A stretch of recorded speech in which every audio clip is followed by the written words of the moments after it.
down through these two through these two tunnels, back down to the solar plexus chakra, which is around the ego. And so the ego actually has, in the terms of the second brain down there, has control both of the diaphragmic spleen chakra through the diaphragm.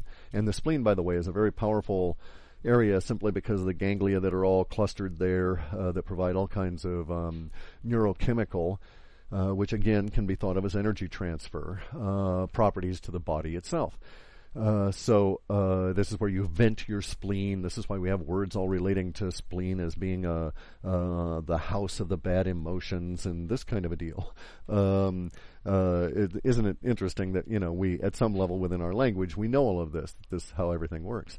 Anyway, and then so we go down to the solar plexus chakra, and then we bounce back up to the throat, or to the heart chakra. Now, the heart chakra is literally separated from the other sets of chakra by having to go all the way up near the spine before the interconnection occurs. So this is the point actually where you could think of it as the tetrahedrons, as our body of energy is two spinning tetrahedrons in a Merkaba fashion. This is where we have that interconnection, and it actually forms the heart chakra. Forms the not the material center of the body, because that's about a couple of inches below the your navel, and in about an inch or so. That's the hara. That's another associated area with the Muladhara chakra. There's what's called the mud ball or energy center down there, which is very close to your actual center of gravity, or center of torsional dynamic gravity. In any event, so now we're back up to the heart chakra, which instead of leading straight back in with its roots, so to speak, it reaches up in towards the throat chakra, which reaches ever so slightly down before they both send up a big, strong root that reaches to the root from the third eye at the just above the carotid plexus. That's where it is, and it comes on in at the pineal, and then we have the what's the other one? Thyroid? I can't think at the moment. It's been a long day. In any event, the top chakra, the lotus, these centers are very interesting from a number of different viewpoints, and especially in the martial arts viewpoints. You'll note that there's a number of strikes and hits at these various places. When someone tries to hit you, they might try and hit you on the top of the head, or strike you. We've all heard the shot between the eyes, that sort of thing. Again, our language betrays all. So it's very interesting, the effects of the chakras and how that can be used as an energy transfer in such things as physical contention. The point of bringing the idea of the chakras up and going on here for about a half an hour, though, is to suggest that if it is correct that individuals such as myself, basically through no fault of our own, have run into a situation of where, I say, we're able to observe our own chakras spinning, and maybe that was the point of all the meditation to begin with, although it was never really a particular goal of mine.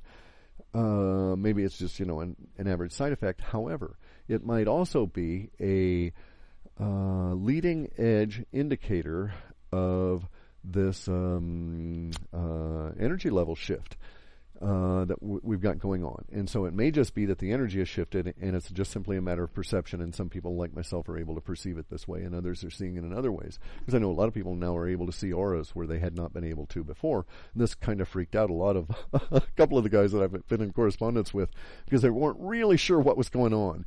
And I had to explain to him, well, yeah, you get in a big room, especially with fluorescent lights that are going between 50 and 60 cycles with large groups of people. There can be this entrainment process and a feedback process between the individuals and the lights that actually heightens and pulls their auras up. I don't think it's a good thing, actually. I prefer to train in natural light for a number of reasons, out in the sun if I can. But in any event, in fluorescent lit auditorium, and especially like gymnasiums, you'll find that the fluorescent ballast can act as a trigger. It tends to be a sort of a magnet effect, drawing up the aura out of the individuals as they get their ki all flowing up, and we become charged like static electricity rather than like a battery fashion. So it's a little haze all around us as opposed to being stored up inside us.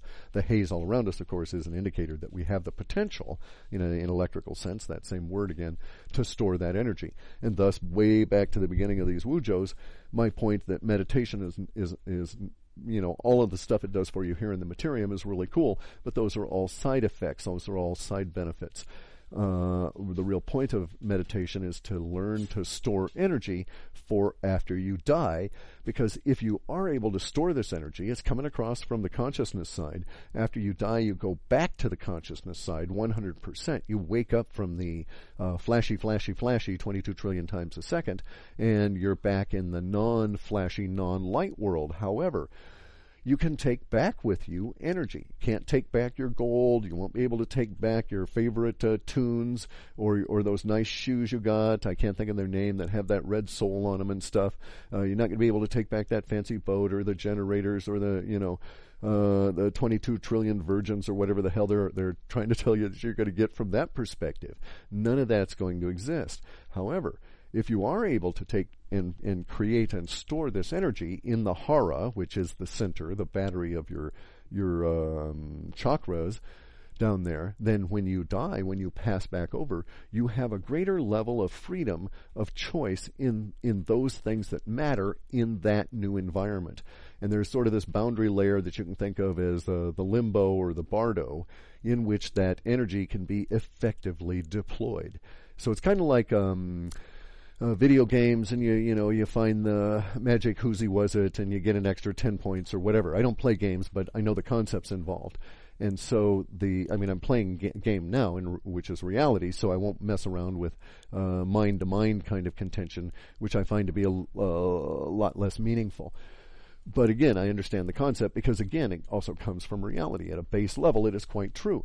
If you store up all of the energy you've been, accumulating, your magic whoozy was, it says you've been going along in life, the video game here, and when you check out, you can take those high score energy tablets with you and do stuff. It is a reward. It is a earned credit, not credits, but it's an earned value that you carry with you into that next environment, and then you can decide how you wish to do things. If you don't do this, if you don't meditate, if you're a sheeple, then you are bound by the wheel of karma in a very clear way that replicates the Buddhist or Jain or Brahmanistic understanding of the wheel of karma. You will have no choice. You'll have to face these particular situations in the bardo with no reserves of energy. You'll have to go along with this shit. You'll probably make bad decisions. You get cast back into another incarnation that won't be necessarily as pleasing as it should be. All of this based on the sticky little bits, the karmans that have accumulated to you from all of the actions that you've done within the Materium. They're the demerits. There's good, bad, and indifferent demerits, but they're demerits nonetheless, and you're better off collecting as few demerits, good, bad, or indifferent, as possible. They're different from the energy. They're like set up by the game itself, and it can be thought of as an outside view, a scoring of how the game thinks you did. Sort of like any of these things on TV where people are scored by other individuals that have raspy attitudes and snotty comments and are snarking at them the whole time. That is very much like reality. Again, as below as above. Because within reality, the karma accumulates to your body and sticks to the little indentations initially within the chakra. And so actually, as you go through multiple lives, you bring these things, the karmans reappear because your chakras are recreated in the next life, and you form your body around those chakras. But the chakras have a unique signal that reattaches your karmans again, so to speak, the next time you incarnate those that come along with you. Some you can shed and all of this kind of thing. Different discussion entirely, different 20 discussions. That's really complex and complicated. In any event, though, to wrap this thing up here, the point of meditation is to build up energy within the hara. The energy comes through from the chakras. If you know the cycle, the process, the breathing, the techniques, if you want to learn it, you can go and read this book called The Huiming Ching, which has been translated by Eva Wong, and I think it's called like enhancing the energy of life or exploring the energy of life, something like that. It's been a number of years since I've read it, and I don't have a copy handy, so I couldn't tell you the title exactly, but I know the translator's name because she's really good. I've read a bunch of her Taoist translations. Eva Wong, W-O-N-G. Anyway, but the Huiming Ching has specific. It's the whole book in Chinese is like 2 pages, so don't be really disappointed. It's not a very big tome, and it's basically there's 2 diagrams that if you know how to interpret not only the Chinese but the symbology involved with the Chinese, very complex subject here.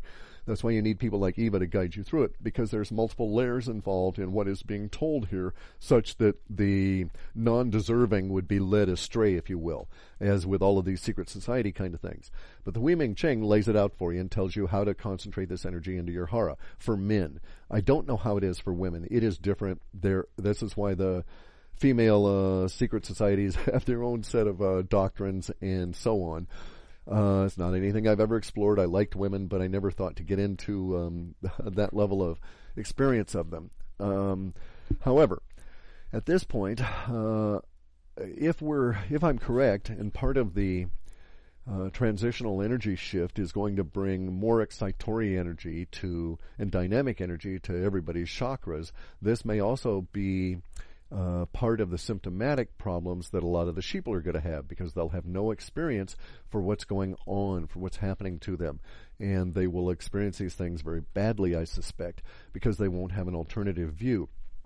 And maybe, I don't know, I'm going to look for validation in the future. Maybe I've seen some indications that mainstream agenda guys are kind of preparing for this and are going to try and lead people down a disease road based on what's going to happen. So I don't know, maybe there was even movies about it, but basically it would be kind of like everybody starts feeling weird. It's merely more energy pouring into their chakras. They don't know this. The government steps in right away and says, hey, are you feeling weird? You feel like this, feel spinny, feel this coming in, feel that happening, and so on. Well, hey, you got this disease. Y'all come over here. You need to be isolated, or whatever their agenda is relative to that. Just something to be advised of. This is the USA government, by the way. Probably also applies to Europe. In any event, so the chakras are really cool. We can go into their use and what they provide you for hours. I'm quite convinced that there's increased energy coming through them, and this may account for the awakening. A lot of people like myself and everybody else, maybe just can't help it. The energy's coming on in, and we just have to see this stuff. And that's, of course, the way it should be. I'm quite sure. Universe unfolds as it should. There's a bunch more I needed to get into. Jeez. I had like 9 pages of notes. But it's going to have to wait. I've got other tasks I've got to attend to. In any event, so the chakras are really important. You can increase their ability to function by understanding what they are and how you look without your body. And as soon as you've got that image in you, then you can understand what the improvements can be made by energetic process control, if you will, such things as yoga and the martial arts. The physical movement of the body alters how the chakras are relative to each other, gives you more flow in some cases, restricts it in others where you want to do certain things. So they're manipulable and a tool. Those who don't understand this are going to probably end up being a victim of the increased energy that's going to be coming in. It may, if you've never done it before, it may be a real good time to explore yoga at a gentle level. If your body's out of shape, look at some of these yoga sitting on your butt on a chair off TV kind of things. Go to Gaiam TV. Jay Widener's got a whole lot of really good stuff there. And, he's got like a Rodney Yee and some of these really cool yoga dudes that really know what they're doing. And you don't have to do it the same way he does to the maximal level and so on. But it may really help you get in tune with what I think we're all going to start experiencing, or that some of us already are. So in any event, thank you much for listening. I've got a bunch more on this subject whenever I can get to them.